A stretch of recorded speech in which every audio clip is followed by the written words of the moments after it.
Miten selittäisit teoksianne? Miksi olette maalannut sotaa ja köyhyyttä? Ei soveliaita aiheita naistaiteilijalle.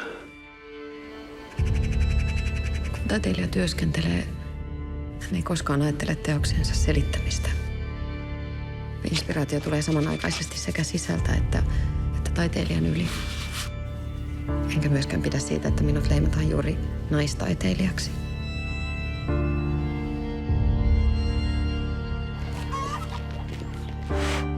Te olette lahjoilla siunattu taiteilija.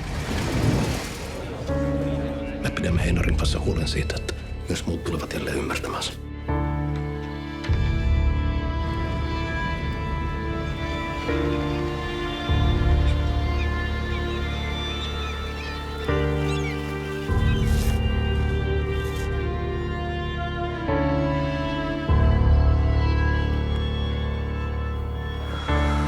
Haluaisin pitää tämän miehen kokonaan.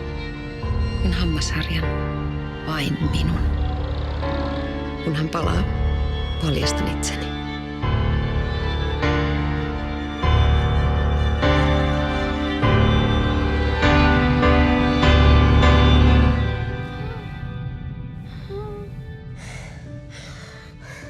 Älä puutu asioihin enää.